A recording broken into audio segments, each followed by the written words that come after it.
30,000 feet up tune, minus 70 degrees outside. At this altitude, you have less than 20 seconds of useful consciousness without oxygen. So why would anyone jump? The transcription should exactly match the provided voiceover script, maintaining the specified speaker format. The question isn't whether he'll survive the fall, it's whether his body can survive getting there. Developed in the 1960s, Halo training now runs out of the U.S. military Freefall school times, one of the most demanding programs in the world. Every jump begins on the ground until it, with a process most people never think about. Pre-breathing, 30 to 45 minutes of pure oxygen thermos, purging nitrogen from the bloodstream before the body ever leaves the ground. Skip this step, and decompression sickness can hit mid-fall, maternity, a risk most jumpers never see coming. An entire team breathes pure oxygen together, product. Every hose, every gauge, checked and rechecked before the ramp ever opens. At 30,000 feet, air pressure drops to a fraction of sea level, the Tinkin, just 4.4 pounds per square inch. At 30,000 feet, air pressure drops to a fraction of sea level, the Tinkin, just 4.4 pounds per square inch. Nitrogen bubbles in the blood under sudden pressure change can cause crippling pain, even at altitude. That's decompression sickness. Blood oxygen saturation is tracked constantly. A single unnoticed drop can mean the difference between alert and unconscious. 3 minutes to the ramp. Every candidate now runs the same mental checklist. Clack, oxygen, altimeter, body position. Now he switches to his own bottle. From this second forward, his oxygen supply is entirely self-contained. In the delta position, terminal velocity hits roughly 120 miles per hour, and every inch of the body matters. He checks the altimeter every few seconds, Precious, because at this speed, losing track for too long can cost him the entire jump. A slight dip of one arm, a shift of the hips cocker, and the entire trajectory changes. This is flying without wings.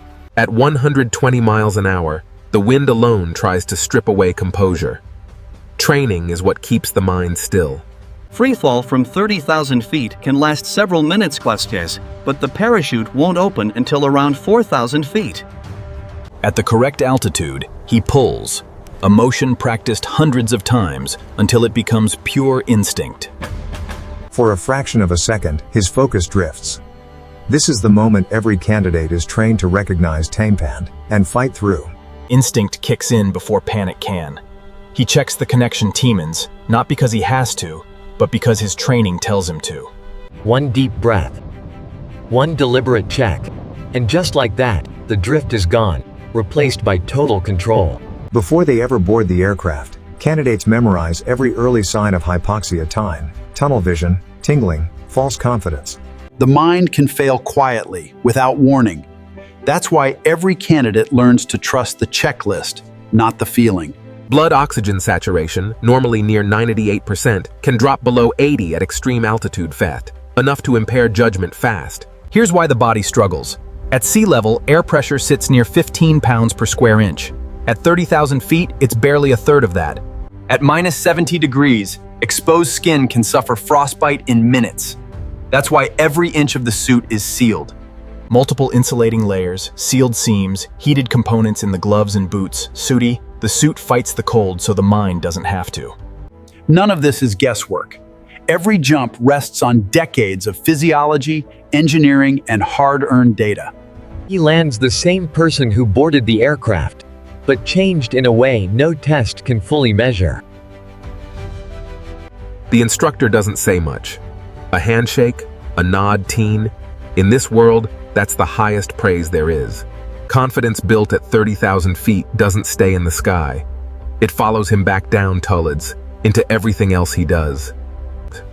No one else will ever fully understand what just happened up there to store it, except the people standing beside him now. Halo training has evolved for over 6 years comfort, but its purpose has never changed. Getting people into the sky, undetected, and back down safely. He'll do this again, varies, dozens more times before he's finished. But he'll never forget what the first fall taught him.